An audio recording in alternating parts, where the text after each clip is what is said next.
All right, it's, my clock shows 7 o'clock, so let's open the meeting, and if you join me in starting the Pledge of Allegiance.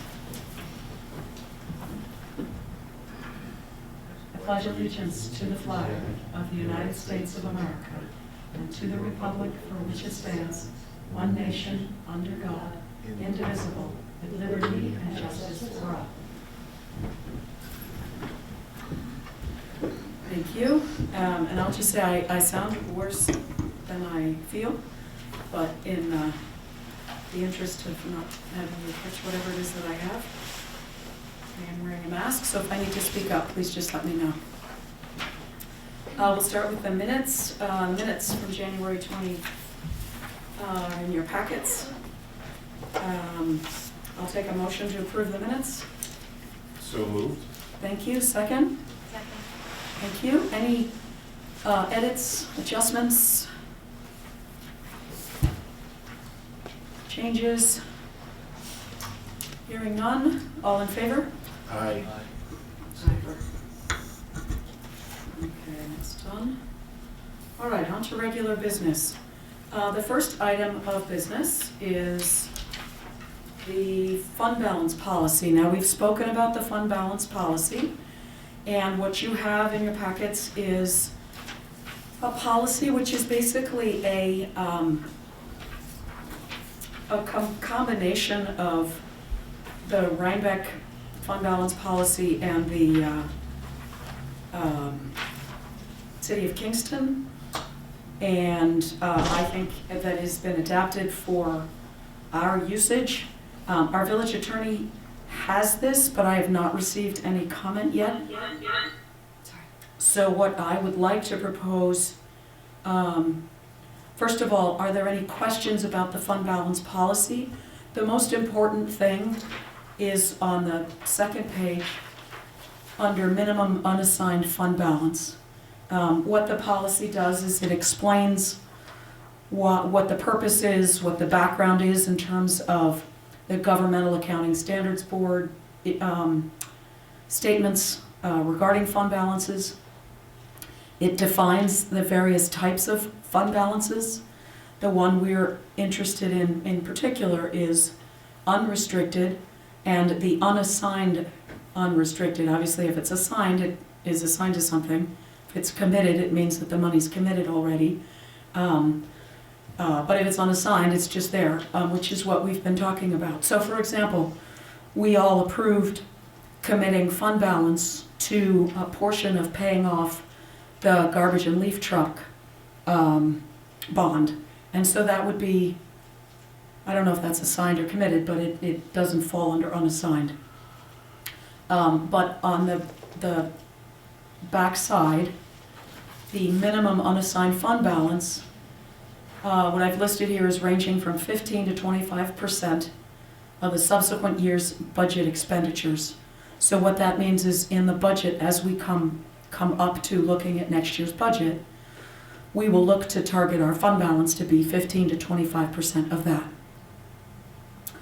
I mean, that's really the fundamental thing that we are doing with this policy. Anybody have any questions or concerns? Everybody comfortable with the 15 to 25%?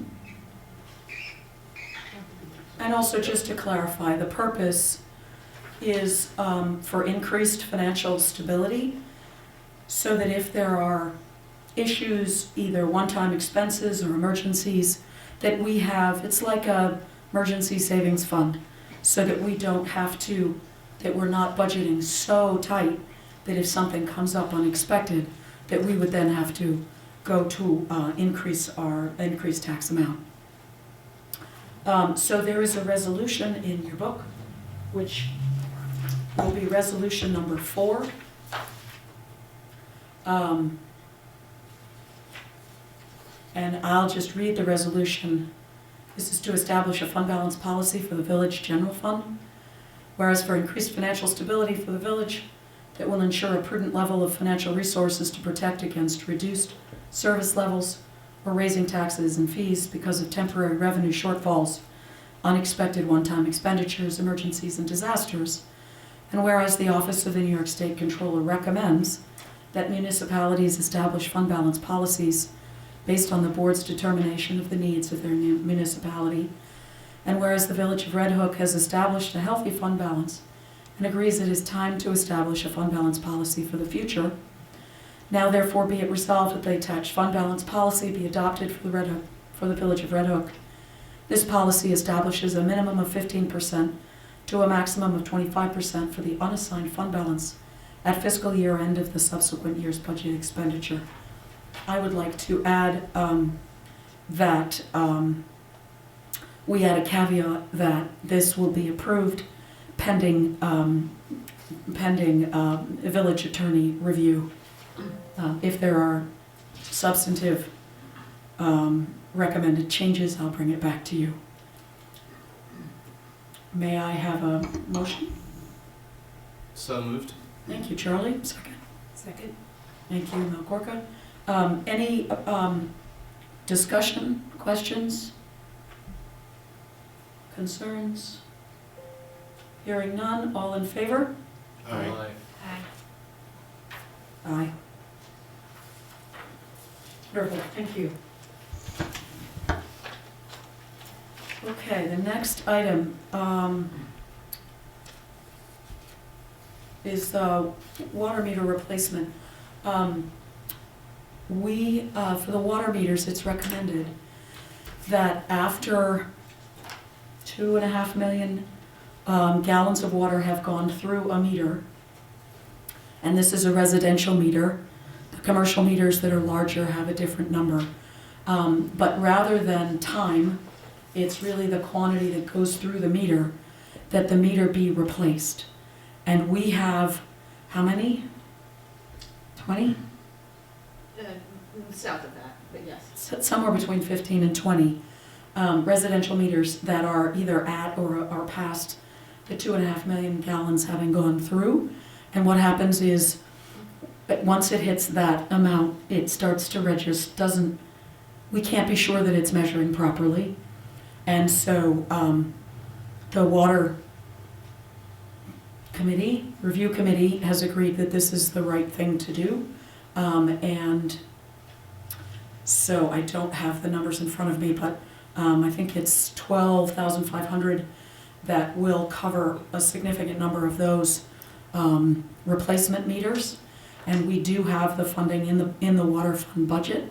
And so I guess I will make a motion that we, I don't think I need a motion, I guess I'm just telling you.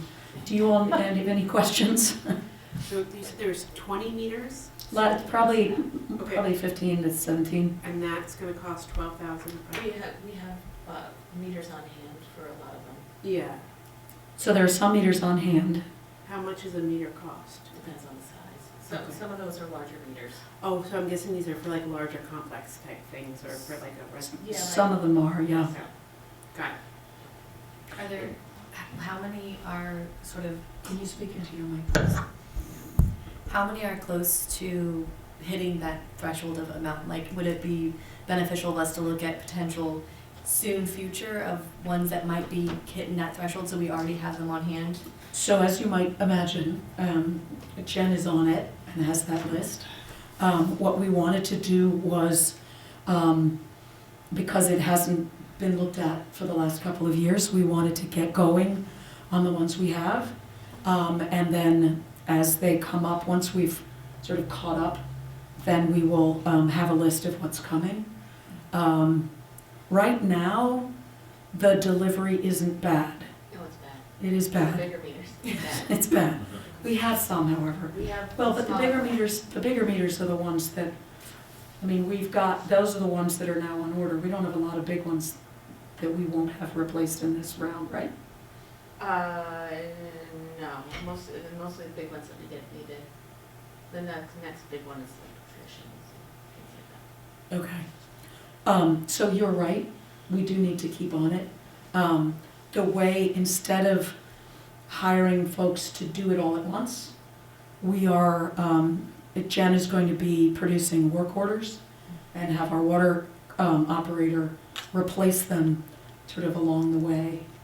So it'll take a little while to get caught up, but I think once we are, we'll keep going.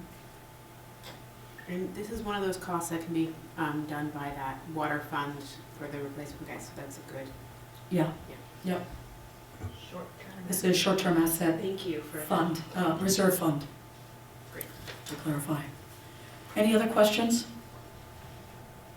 I'll just say thank you to Jen for being on top of this, and working really well with our meter supplier, to really understand how it works and understand the mechanism. Often they'll tell you a number of years, but it makes sense for the way these meters work to use it, to do it by quantity of water that's going through. Okay, next item on the agenda is the police department's. The police department has a printer, and it is equipment that we lease, and their lease is up. And we have a proposal from Konica Minolta, which is the company that we currently have. It's Bell Copier. Bell Copier. Yes, sorry, Same, but the type of printer is Konica Minolta. which is the same. But this is a renewed lease. And I believe it's a reduction in cost, which is great. And so I'm just asking for an approval to authorize me to sign this lease. Can I get a motion for that? So moved. Thank you, Steve. Second. Second. Thank you. Any questions? All in favor? Aye. Aye. Okay, next item, a NICOM conference. I went to the NICOM legislative session last week. I was there Sunday through Tuesday morning, and they went through their legislative priorities. And they also had a variety of sessions that I took advantage of.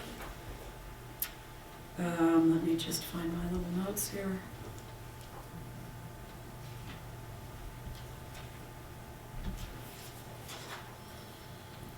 There was an overview of the proposed legislation and the priorities of NICOM. There was a, I went to the finance, sorry, it's a long time ago, it's just over a week. There were a variety of committee meetings on different policies. I went to the one on finance. Someone from EFC, the Environmental Facilities Corporation, spoke, and it was very helpful. We obviously have EFC financing, but it's still a learning process for me. So that was helpful. I'm sorry. And then there was a general session where they spoke about the governor's budget and specifically focused on the legislation that NICOM believes is of most importance to local municipalities. I went to the Women's Advisory Committee. There was a general session where the state controller spoke, along with the chairs from both the Senate and Assembly for the local government committees, Senator Monica Martinez and Assemblyman Fred Thiel. The piece that was positive was we heard a lot that they were very supportive of the NICOM focused items. I went to a session talking about where things are with adult use cannabis. I also went to one that talked about protests, social media, and First Amendment audits, which was very helpful in clarifying the difference between a public space or a public forum where basically any and everything is permitted because of the First Amendment. You can't say, well, you can have some and not others if it's a public forum or a public forum is really the legal term. But you can have government speech when it's controlled and related to the particular municipality or controlled by the municipality. That was very helpful in understanding the law. I did also go to a session on labor relations. I went to a session on artificial intelligence, and it was both terrifying and exciting at the same time.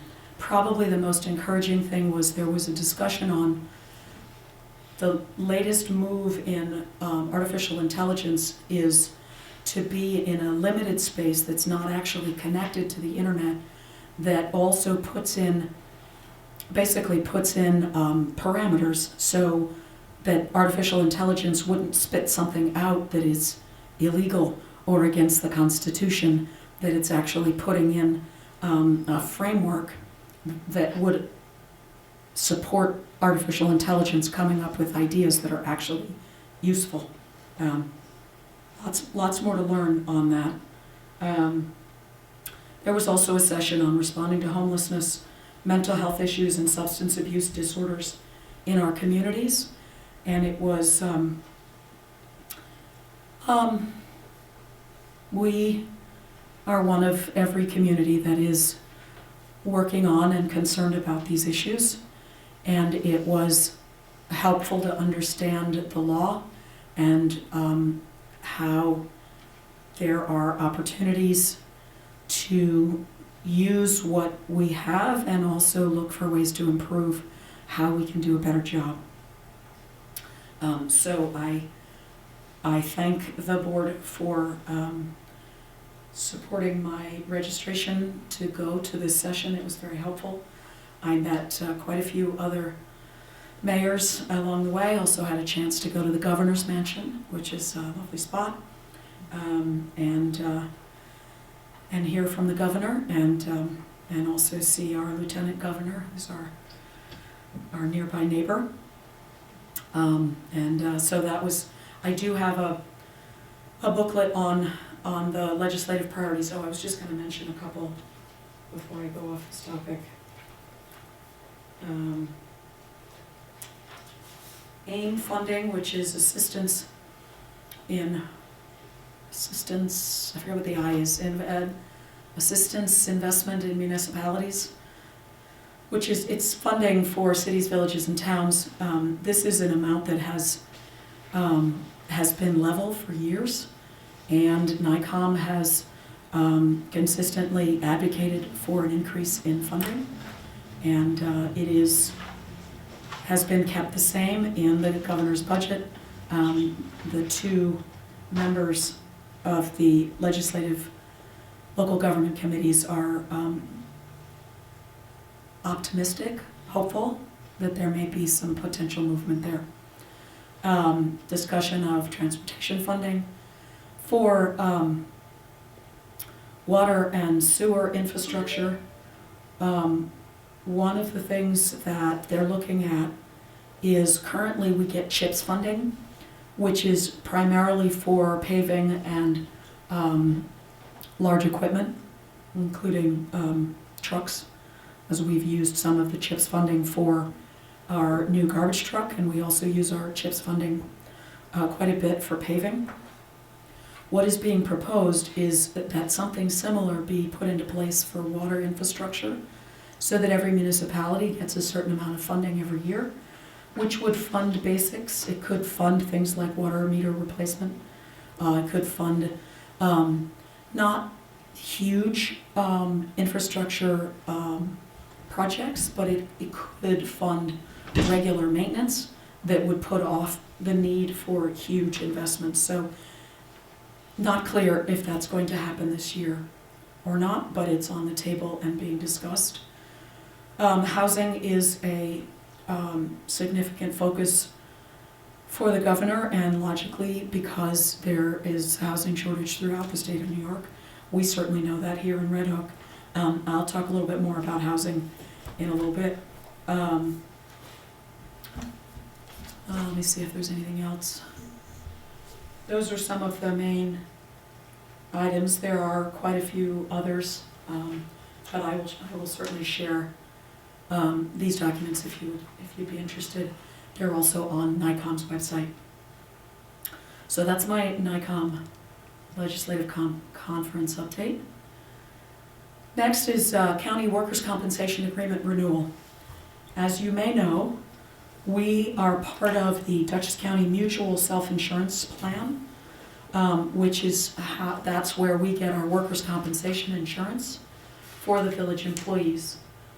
As you look at the budget, there's another line for workers' compensation, which is for the fire department. So those two things are separate.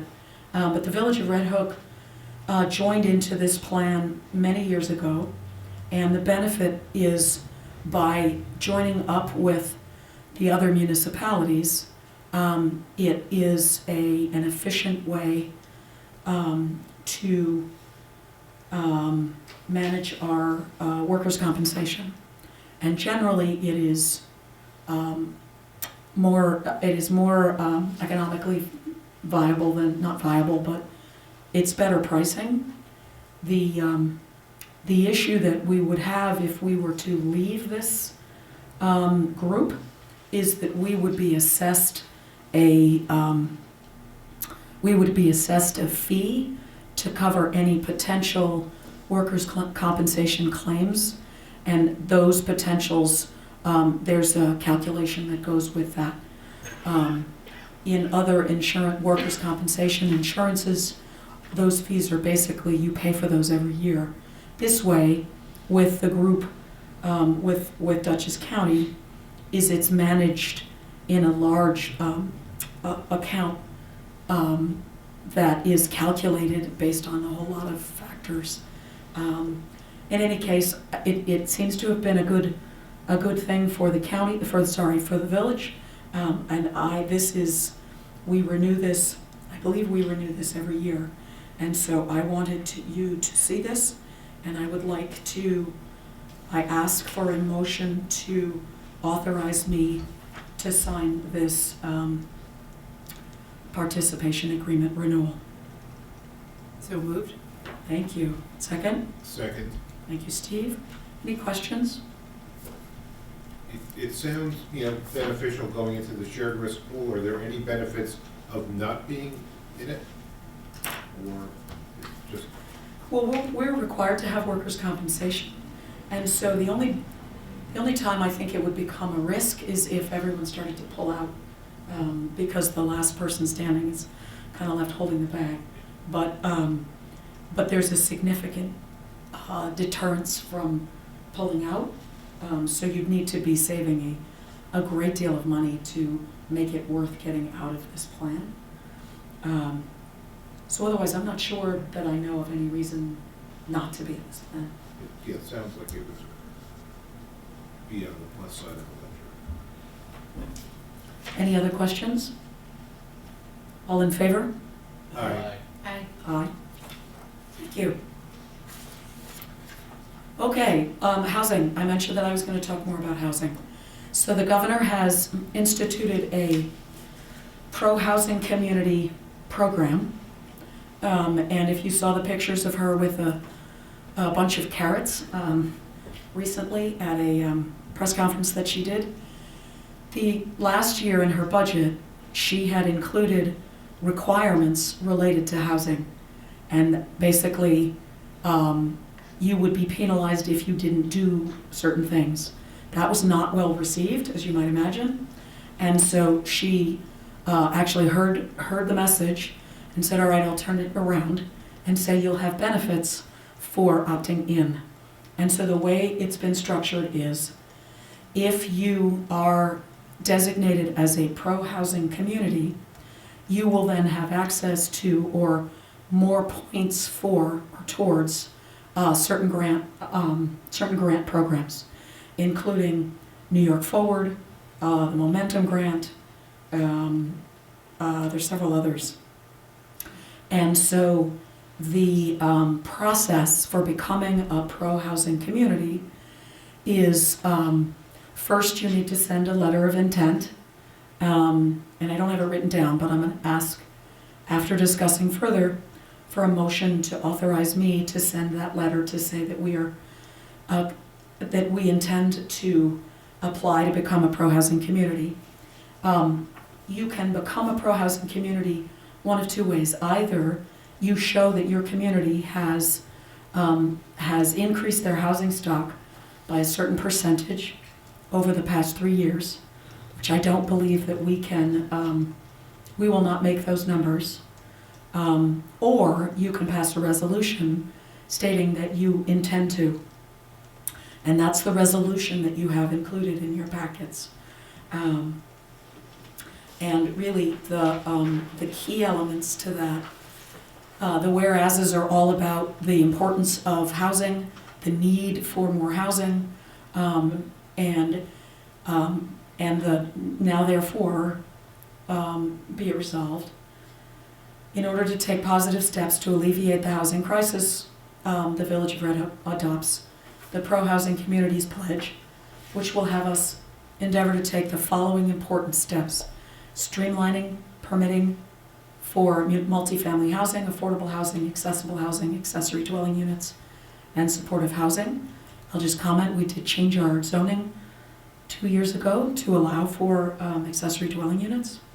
For example, we also did a better job of clarifying multifamily housing. Secondly, adopt policies that affirmatively further fair housing, incorporating regional housing needs into planning decisions, increasing development capacity for residential uses, enacting policies that encourage a broad range of housing development, including multifamily housing, affordable housing, accessible housing, accessory dwelling units, and supportive housing. And that's it. This resolution is directly from the Pro-Housing Communities program. This is the pledge that they would want us to adopt should we want to be a pro-housing community. So I'd love to know your thoughts on this. It didn't feel to me that there was anything particularly controversial. I think we've talked about how, and we know from the community needs assessment, that the cost of housing has gone up significantly. And the only way that we are going to effectively combat that is by adding to the housing stock.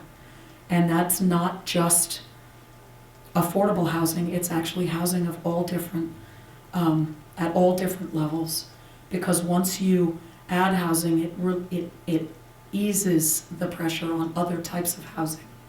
And as you can see from this, it doesn't say only affordable housing, it just says encourage. Any thoughts? Does this commit us to any like percentage of new housing, or any? There's no numbers No. associated? And if you think about it, with the possibility of the Cookingham project, we have Anderson Commons project. Those two projects alone probably would hit the goal of those increased numbers anyway. And there are other possibilities around in terms of infill. I think it's great. Well, with that, I guess I'll ask for a motion to adopt this resolution, which would be resolution number 5. So moved. Thank you, Mel Corca. Second. I'll second. Thank you, Charlie. Any further discussion? I had a question about the streamlining permitting component, Mm-hmm. number 1.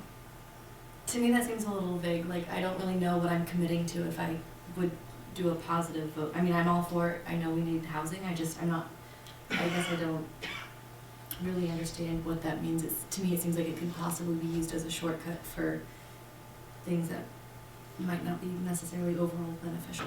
I mean, I think the benefit to it being vague is that it's not saying you have to do X, Y, Z. It's asking that we look at our permitting process and make sure that there aren't any significant barriers to keeping it moving forward. And there are some municipalities that have additional elements that need to be gone through. They're not asking us to do anything that we feel would be detrimental to our village. They're just asking us to look at our process to make sure that we don't have something in there that adds additional time and doesn't add any value. That's how I interpret that. And I don't think we have, I don't think our process is onerous. I think it's pretty straightforward. So I'm not sure that there's anything that we need to do. I think it's more making sure that there isn't something we've overlooked that's making it harder. Thank you. Any other questions or comments? Okay, all in favor? Aye. Aye.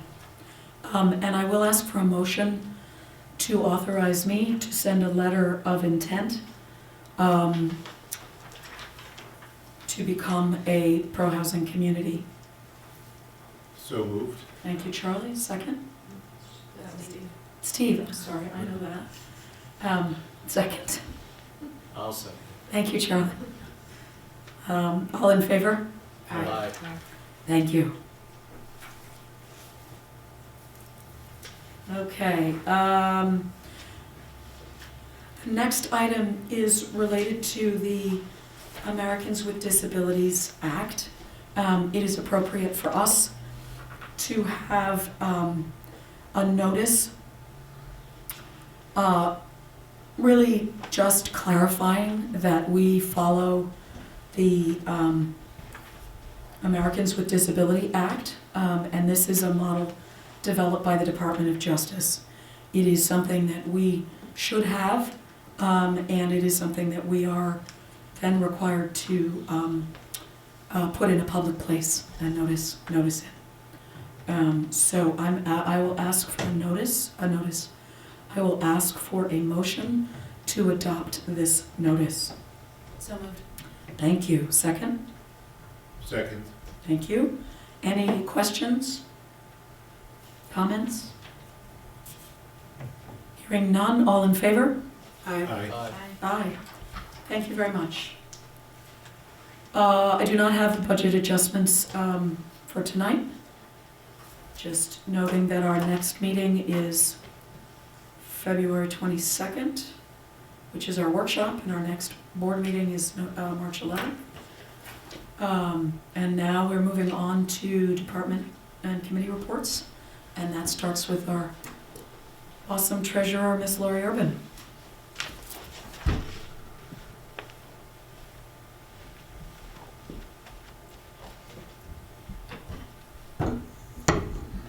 Hi, everybody. Can you guys hear me okay? Oh, there you go.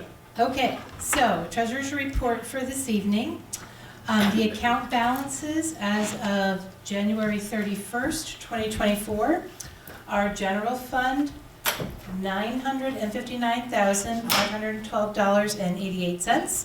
Water fund, $593,291.01. Payroll clearing account, $35,057.99. Sewer fund, $78,388.12. Hardscrabble, $3,443.68. Village Green, $8,532.88. Our health insurance fund has $12,081.64, and the petty cash holds steady at $52.93.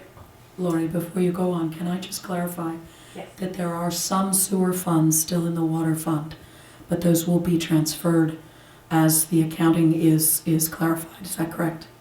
Yes, that's absolutely correct. And also, some approximately $55,000 has been transferred since this report. Oh, since this report? Yes, Got it. so if we were to look in today, there would be considerably more money in the sewer fund, and that represented June and July deposits into the water fund that were due to sewer. So Michelle, our controller, and I are working on that, and your statement's absolutely correct. Great, thank you. Okay. Our reserve checking balances are fire department, $7,679.38. Police department, $17,440.57. USDA, $141,907.88. Just to stop you for a sec, USDA is the short-term asset fund for the water, which we discussed earlier, referenced earlier. Thank you. Sure. Highway reserve, $29,294.62. Snow reserve, $3,351.16. Tower reserve, $18,098.57. Unemployment reserve, $7,178.98. Court reserve, $3,370.70. And the office reserve is $993.77. Monthly expenses for the month of January. General fund, $171,223.89. Water fund, $51,598.87. The payroll clearing account spent $2,322.47. And the sewer account, $6,197.73. Great. May I have a motion to accept the treasurer's report? So moved. Thank you. Second? Second. Thank you. Any questions? Comments? Hearing none, all in favor? Aye. Aye. Aye. Thank you very much, Lori. We will. Yes, we do. Actually, why don't we do that now? I'd like to make a motion to pay vouchers after audit. So moved. Thank you. Second? Second. Thank you. All in favor? Aye. Aye. Aye. That's so I don't forget later. Great, okay, now on to my reports. I want to start with, we received this calendar today from the Red Hook VFW Post 7765. And it is a calendar that actually features various veterans who are That's great. in the village and members, or in the village, in the Red Hook VFW Post. And it's really quite wonderful. I think it's November is the Commander Brian Williams. And December, logically, is the man who's often known as Santa. His name is Ralph Friesenda. So he's appropriately in December. And what it says on the back is, thank you for supporting VFW Post 7765. And so I just wanted to acknowledge that it is us who should thank them. And so it's really an honor to receive a thanks from them. They're very much part of our community and we're very grateful to have them. So a thank you to the VFW Post 7765. All right, police report. Let me start with, so last month I did not have the December reports, only because we had some illness in a couple of spots, so I can now report on December. The number of incidents were 276, 163 of them in the village of Red Hook, 97 in the town, and 16 in the village of Tivoli. There were 110 water tower security checks. There were 85 uniform traffic tickets.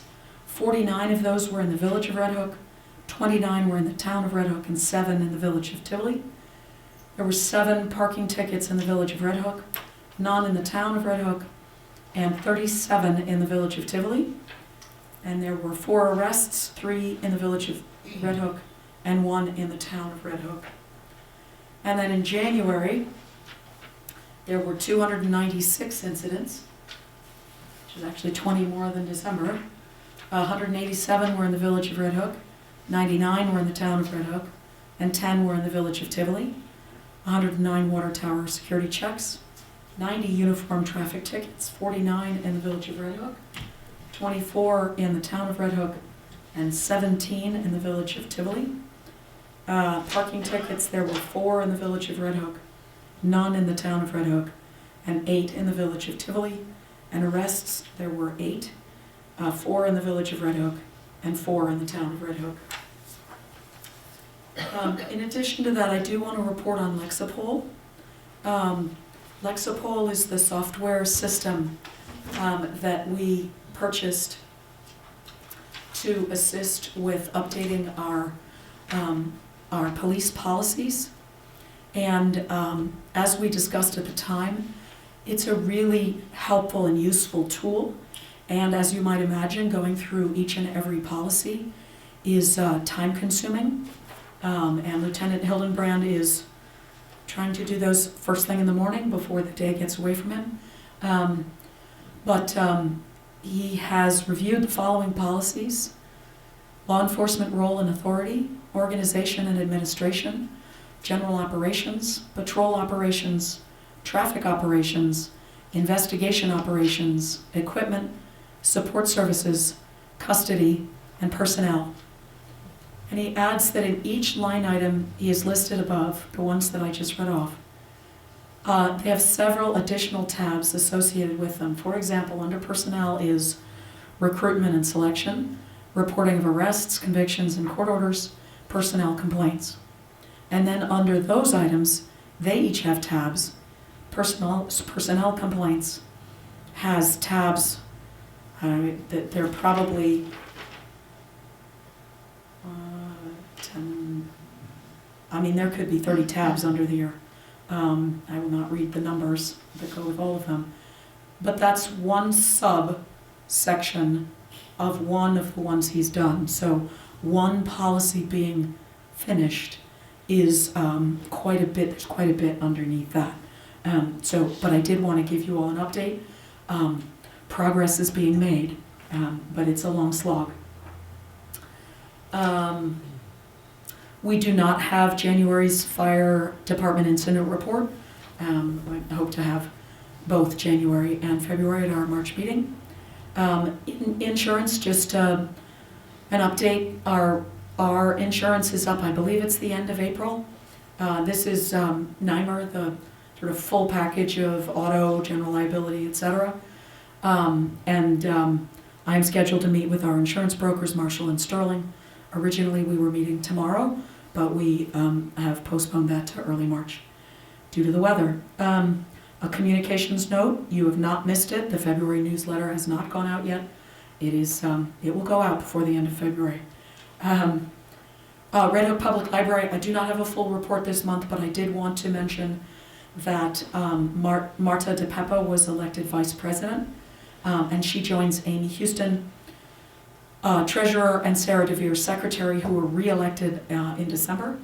The election of the president of the board of the public library was tabled to the February meeting. The February meeting is scheduled for Thursday, February 15th at 6:30. And then I did want to comment on the winter storm watch. I participated in an all-municipality call for Dutchess County this afternoon. When I wrote this, the current forecast was for limited snowfall overnight, less than 1 inch by daybreak. I'm not quite sure exactly what time daybreak is, but probably not up then. With a minimum of 4 inches by 2 p.m. They mentioned gusts of wind up to 30 miles an hour. I can say that emergency crews, both from the county and also from Central Hudson, are primed and ready. Central Hudson is not expecting this to be a significant event for power outages, given the current forecast. There is uncertainty around this forecast, and I have an update, which of course now I can't find. Basically what the update says is that the trajectory of the storm is going farther south, so if it continues to go more south, we will get less snow. There are now some reports that are showing 1 to 3 inches. So it's not really clear, but it does sound like tomorrow morning to noontime will be the worst of it. So if you can avoid being on the roads in the morning to give our crews, actually all the crews, an opportunity to get the snow off the roads, that would be appreciated. So that's that. Sewer project. As you all know, we hit substantial completion the end of last March. There were a couple of items under the general contract, the key being the record documents, and we have received those final edits. So we now have what are referred to as the as-bills for the sewer project. The photographic documentation, pre and post work, we received the pre-photos, and we did get confirmation from the contractor that they will not be submitting post photos, and so there will be there is a deduction in the contract for the post photos in the final change order number 5. And the handful of properties that have some grass that hasn't been restored to an acceptable level, the reseeding that will take place in the spring, we will withhold an appropriate amount of retainage until that's complete. And we are working diligently with USDA RD and EFC on final completion of all paperwork to finalize all of the financing to get us to the long-term financing with EFC. Mentioned that. Abraham's Park Task Force. I do have minutes for the meetings that we've had, but I don't have them for us tonight. I will have all of them for the next meeting. But I do want to just give you an update that there is a task force that is meeting, and we are working towards a master plan for Abraham's Park. If you don't know, Abraham's Park is actually 7 acres, and currently what we have is one pathway that cuts through the middle. And we had actually started this work before Cookingham West became an option or a thing with public trails in our future connecting to Abraham's Park. So that's just an added bonus. We have been gathering some public input. We've been looking at other parks and also looking at the restrictions that we have on the deed, because this property was donated to the village in 1995 or thereabouts. And the restrictions, just to be clear, are that we cannot develop on it, that it needs to be kept for to be nature and something that the villagers can enjoy. And so we are proceeding in that direction. We will get to a point where we have some ideas, and then we will do some more outreach to get more public input. But we thought it would be helpful to have something a little more concrete to respond to. It's a very exciting project, and I'm really excited about where this can potentially take us. I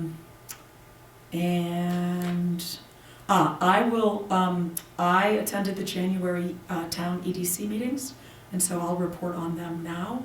In January 11th, the EDC met with local farmers to have them share their issues and concerns.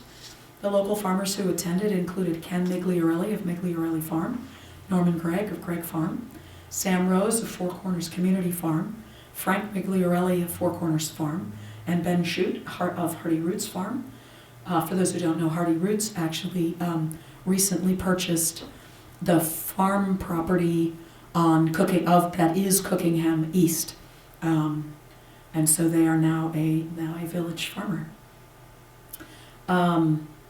The issues that were discussed and that came up included lack of affordable housing for workers, concern about the New York State overtime regulations coming into effect, which basically means the pressure on increased wages that is not the same as competing states. Worker shortages, climate change. There are both good things and bad things about climate change. One is the growing season extends. The other is it's not consistent, and the storms they may be shorter, but they're more intense, and that can be very damaging. 2023, there was rain so many weekends, and for a couple of the farmers where the weekend traffic and the weekend farm stand business is crucial, that was particularly difficult. And then community outreach and communication. There was also a discussion around the town comprehensive plan review and how to ensure input. On January 24, the EDC met. Discussion included the work of the town housing committee and their survey that will be released shortly. The goal of the survey is to get a pulse on how the community feels about the balance of housing development and open space. Discussion around how the EDC can support and make the link between housing and the economy. I didn't make an actual English sentence there, but I think you follow me. Workforce availability and the difficulty for workers to find housing, I think is where that discussion, how that discussion moved forward. And their next meeting is on Wednesday, February 14th. And that is that report. And so I'm done with my reports. Deputy Mayor. Great, can I ask you a question? Do you know how to get to that housing survey, where it's available? I think they have now uploaded it. Okay. I can check while you're reporting. Just because that's interesting. Okay, great, because I heard about it, but I haven't done it myself, so. Okay, Red Hook Together, sorry. Red Hook Together meets the first Thursday of the month at alternating times of days and locations. Invitations and meeting times are coordinated by BARD CCE. This month's meeting was held in person on February 1st at noon at the Community Center. Lunch was provided by the Community Center. Discussion was limited to updates from various attendees representing their organizations. So there wasn't a general theme. Town of Red Hook Economic Development Committee.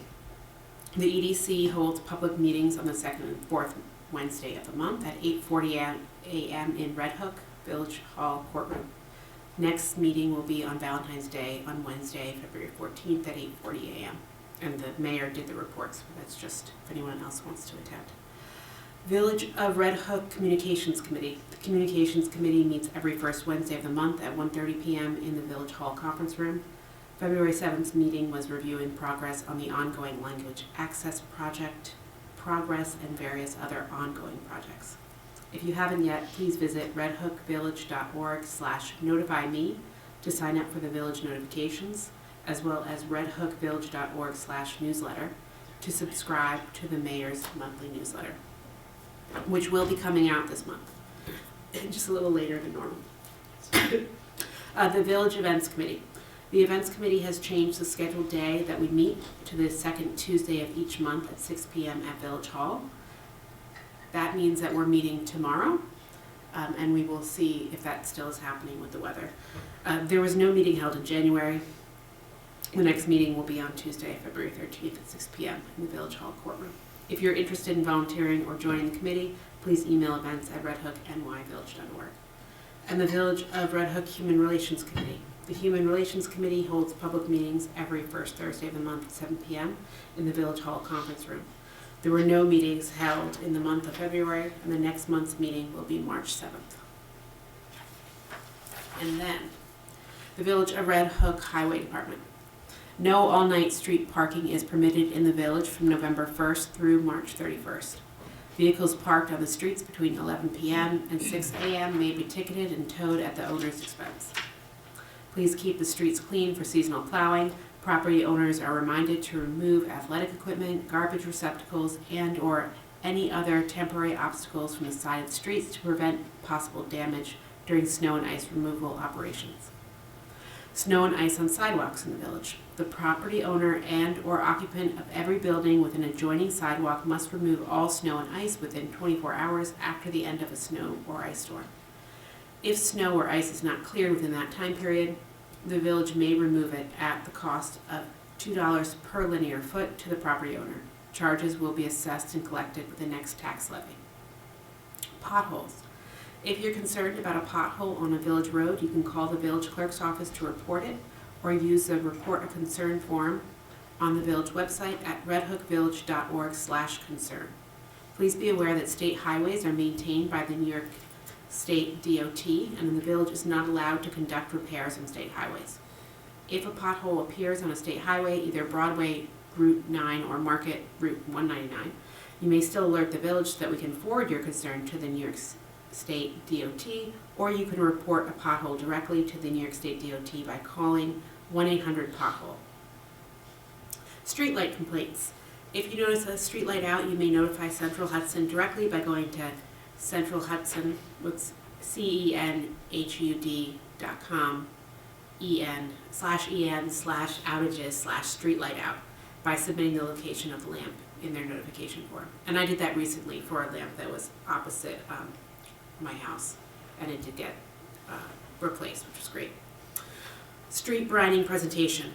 The town of Red Hook is considering brining, which is a proactive approach to prevent snow or ice from bonding to the road surface by applying a liquid solution to streets before a winter storm starts. The town will have a presentation on this technology and equipment at the town board meeting on Wednesday, February 28th. And then the scrap metal program. Revenue received since the last report was $917.40, and the total revenue for this fiscal year to date is $5,688.70. And since the program's inception in September 2007, donations have yielded a total of $53,566.84.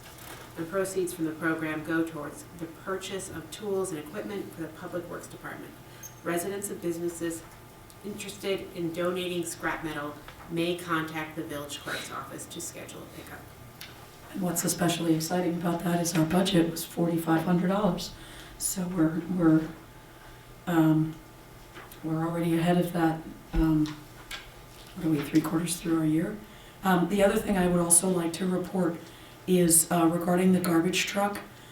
I believe it was at the last meeting, we approved the refinancing of the $218,000 purchase that we had financed with short-term financing. And part of that included a $50,000 bond, and that bond issue was last Tuesday, and the lowest bid for that bond was an interest rate of 4.45429%, and this is the Greene County Commercial Bank. And so just to, where are my numbers here? Just to clarify, what that means is in 2015, we will start, 2025, the principal of $15,000 will be due, plus interest. And so our payments will be $17,101 in 2025, $16,576 in 2026, and then in 2027 it'll be $21,000. So, and then we will be done with that bond. So I just wanted to give you that report. And thank you, Deputy Mayor, for your reports. Trustee Lang, you're on. All right, let's start off with materials management for the month of January. So we collected 1.47 tons of commingled, 0.45 tons of cardboard, and 1.04 tons of paper for a total recycling tonnage of 2.96. We also collected 3.96 tons of garbage. And Jen, I had that question about the roll-off numbers, and that is apparently correct. We're, over the course of a month, on average, collecting about 7 tons with the Welsh roll-off. You should double check with Jake, Yeah.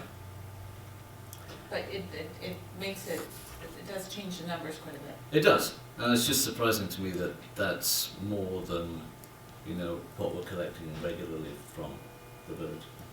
I will follow up with Jake. But with that assumption, the total garbage is 10.96 tons. We sold $3,456 worth of tags, and the costs to the program were costs for the garbage were $460.40, with a fuel surcharge of $35.68, and the Welsh roll-off was $246.63 for a total cost of $742.71. Can I ask a question before you move on? Sorry. Yeah. The 7 tons, is that the capacity of the actual? No. No, it's how much they're at, is it being picked up? So they estimated a tonnage, a weekly tonnage from what they were taking away with that Welsh roll-off of, it was 1.3 something that multiplied by 4 took you up to 7. Got it, okay. Yeah, but like I said, Thank you. I do need to check up on that. And we will move right along to the Village of Red Hook Water Treatment Facilities monthly report for the month of January. The water treatment facility treated 6,747,400 total gallons, which is an average of 217,700 gallons per day. And that's, let's see where we are. That's a little bit higher than this time last year. We're still, doing everything we can to identify areas where, we might be losing water out of the system, or water being metered, or not making it to the meters, or meters not reporting correctly. So that's an ongoing effort. We also submitted 3 samples for bacteriological testing, and they all came back absent of coliform or E. coli bacteria. And during the month of January, the water treatment plant used 75 gallons of sodium hypochlorite, which comes to an average daily use of 2.4 gallons per day. So, nothing dramatic to report on water usage. And there weren't any meetings that I was made aware of the Community Preservation Fund Advisory Board or the Sawkill Watershed Community in the month of January. Okay, thank you. And it occurs to me that I should just add a WIA project update. We have 3 projects coming up that are underneath the WIA project grant that we received. The first one will be the SCADA controls upgrade, which is basically the computer system that manages our water system. And the contractor's been selected, as you all approved, and they are doing what they need to do. And we're just waiting for them to let us know exactly when they're going to start their work. Following that will be the water tank rehabilitation. That is likely to take place at sort of later in the spring. The SCADA controls project has to be complete before the tank rehabilitation can take place. And then the third project is the water main replacement on Cherry and Grave Street. And that the contractor is working on their submittals, getting all their paperwork in and reports to the state. And so they are likely to start in the spring as well.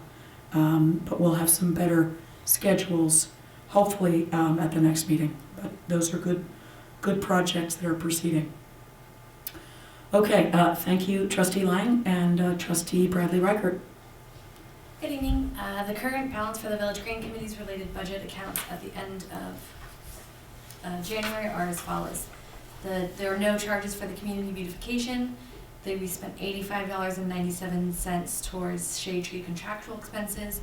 And as our treasurer pointed out, the total account for the checking is $8,532.88, which is no change from the previous month. The Village Green Committee met during the month of January, and this was the beginning of a reorganization. They discussed the fall planting, lessons learned, and how to move forward, and preparation for the upcoming spring planting.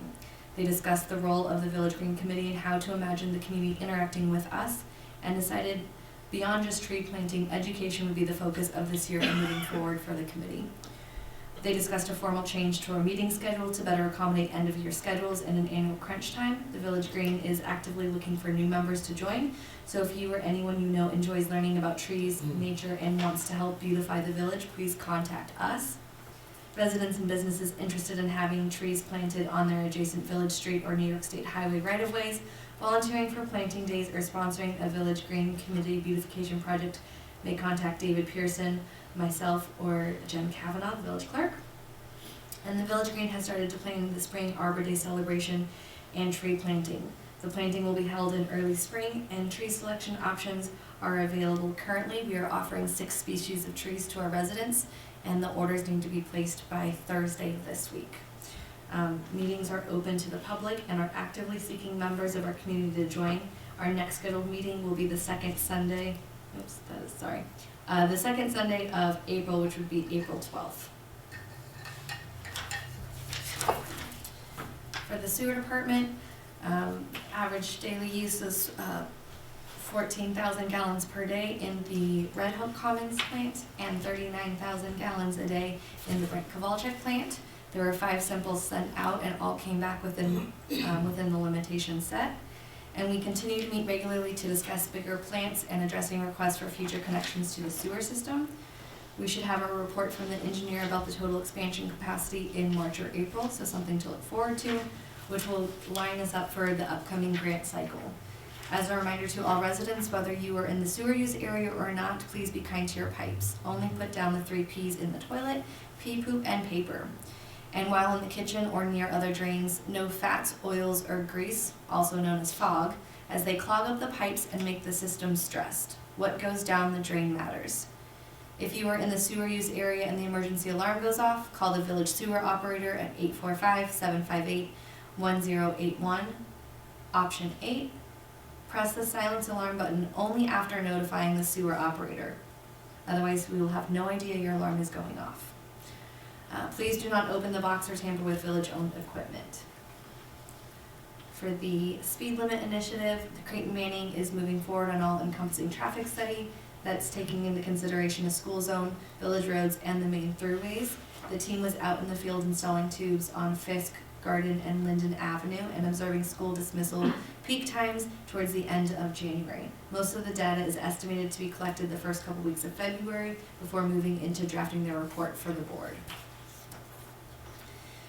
The Town of Red Hook Greenway Trails Committee, they met on the second Thursday of January and discussed the completion of the Greenway grant application, future trail expansions which include Cookingham East and West with village cooperation, as well as an update on the Hucklebush Trail, which is located behind the Traditions development.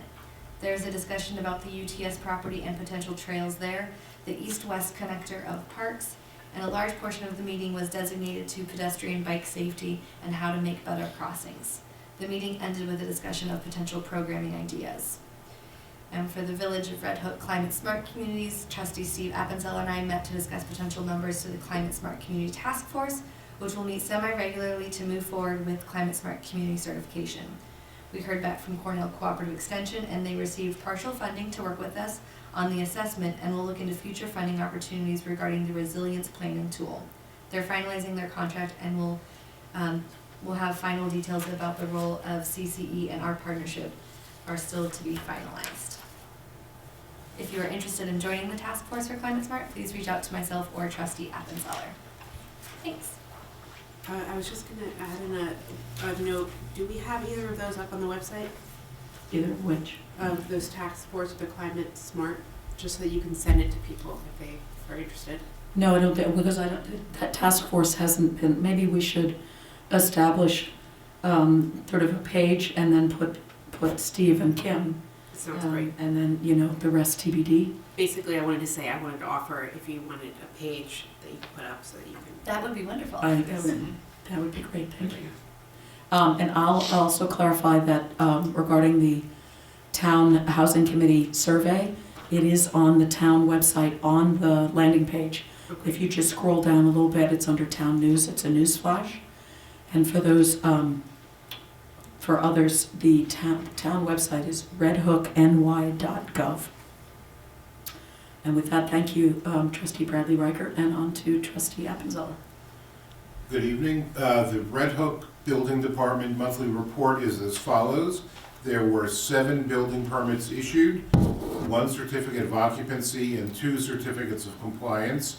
There were no municipal searches, orders to remedy, stop work orders, do not occupy notices, or court appearances. There was 1 complaint about a pod, one of those movable storage units on a property, and resolution is pending. And there were 6 fire inspections, which included the chocolate factory. For all of the activity, $1,200 even in fees was generated. Planning board actions, there was a meeting on January 11th with quite a full agenda. There was a site plan for 59 Fisk Street that was tabled to February 8th. There was a public hearing also set for that meeting, and a lot line alteration approval was granted to 49 West Market John Street. Site plan for 60 Market Street was withdrawn from the planning board agenda, and a site plan approval granted on December 11th for a property located at 7366 South Broadway was revisited due to the neighborhood mixed-use amendment, and the applicant owner was advised it's no longer a non-conforming use, and the site plan was amended to a conforming use. There was no January zoning board of appeals meeting because there was no agenda. The Public Spaces Initiative had its first meeting and they meet on the fourth Saturday of each month at 10 a.m. at Village Hall unless otherwise noted. The first meeting was on Saturday, January 27th here at Village Hall, and the primary focus of that meeting was planning for the upcoming year. Everyone who came to the meeting agreed that it would be important building upon successful activities of the PSI while also broadening the work, and to achieve this, the committee discussed consideration of the following ideas. Pollinators and pollinator gardens, which were the initial focus of the Public Spaces Initiative, remains as one of the core activities, and maintaining gardens that have already been put in at the Elmendorf Inn and the Red Hook Community Center will continue. Conversations will take place regarding possible garden here at Village Hall. And also several merchants in the area had expressed an interest in pollinator gardens as well, and the Public Spaces Initiative will act as a subject matter expert and advisors for those property owners who at their own cost would install these new or possibly new pollinator gardens. And efforts continue to create a village presence on the Pollinator Pathway of New York website. Planning for 2 major PSI-hosted events building on the successful Year 1 events, Hello Spring, which will be coming up at a date to be announced, and a Fall Pumpkins in the Park are the likely events for those major activities. It was also discussed having a greater presence at village events, building awareness, getting more people who may be interested in participating and volunteering in the PSI efforts. And among the efforts talked about to do this would be expanding social media, tabling at events like Apple Blossom, Hardscrabble Day, and repair cafes, and small expenditure to acquire table hangers or banners was discussed also to improve visibility when tabling at these events. Also discussed was the desirability of collaborating with new and existing community partners, including the Red Hook Central School District and the Public Library and Historic Red Hook. Continued participation in the Abrahams Park planning, and looking for ways to use the park as a resource for events like Pumpkins in the Park that we mentioned earlier, and the Bard Public Art installation that had a pilot run in the fall. And developing a budget and plans on a more formal basis is something that will be addressed at upcoming meetings, and that pretty much sums up for the Public Spaces Initiative. And have just a brief planning update. On Friday, January 26th, the mayor and I had a Zoom meeting with Bonnie Franson, who is the planner with Nelson Pope and Voorhees. That's the firm working with the village to support planning for the Village Gateway / Cookingham East project. And it was a very productive working session, and we discussed potential frameworks for potential planning and land use approaches for that property. And as a next step, NPV will prepare a progress report that can be used as a tool for stakeholder discussions as the process unfolds. Thank you very much. Next item is general business. Does anybody have any general business they'd like to discuss? Steve, can I ask you a follow-up question? Sure. For the 2 events that are planned, the Hello Spring and Fall Pumpkins, do you have any idea of like when they're gonna be fall?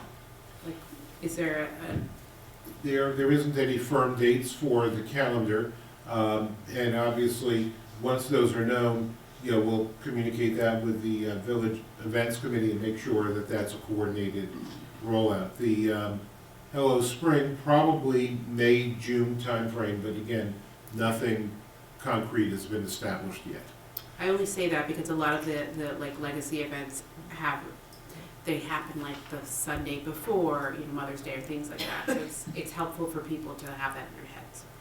No, I appreciate that. And perhaps that's something, because Pumpkins in the Park was the week before the Halloween parade. And this year Halloween is on a Thursday. So if we're going to do our parade on a Saturday, that would be the 26th. And so if Pumpkins in the Park was the week before, that would be the 19th. So that's something to discuss in the events committee. Yeah. And so maybe once we've clarified, we can share that with you, because to have those events on the same day is a little tricky. Sure. So at the next meeting, we'll try and get some better resolution on that. Great, and the sooner we sort of fix at least dates, we can start advertising sooner, which is great. Is there any other general business anybody wants to bring up or talk about? No, okay, and next on the agenda is public comment. Is there anyone who would like to make public comment? Come on up, state your name Okay, Where you're Frank from? Stoppenbach. and where you're from? I'm from Red Hook. Town In or? the town. In the town. On Rokeby Road. Got it? Sorry, what was your name again? I didn't catch it. Frank Stoppenbach, S-T-O, double P as in Peter, E-N-B-A-C-H. Thank you. We, as the button indicates, I'm doing some work for the Robert F. Kennedy Jr. campaign. And we've been going to different venues to try to find meeting places where people can be informed of what's going on and help if they choose. We've had some success with that recently with the town of Red Hook, which kindly has made the town hall available for us on February 17th at 12 o'clock. And we'll hold a meeting just to inform people and let them know what's involved in the campaign and getting them on the ballot. We would, of course, like to do that in other places, particularly ones that are nice venues like this. And so I did send a letter to the village board asking if we could have a meeting at some point, in a flexible way, say in March. So that's my request. Second request is to post our upcoming meeting on the 17th on the village bulletin board. The town was a little reluctant to post it, but I did notice that they had a posting on their board for a rummage sale at the Elizaville Church, which I think is important, but probably electing a president is a little more important than that. So we'd appreciate if we could post a flyer for our upcoming event. Thank you for your attention. I appreciate the work you do and making this a great community. Thank you very much. Any other public comments? I don't think we have anyone on Zoom. Oops. Not to leave the meeting. Executive session is next, and I actually do have one item for a short executive session. It is related to reviewing contract negotiations, and this is related to our cellular contracts. And so I do not expect to have any action following executive session, just to come back and close our meeting. So I would like a motion to go into executive session. So moved. Thank you. Second? Second. Thank you. All in favor? I, Aye. Great. So we will remove ourselves to executive session and we will be back shortly.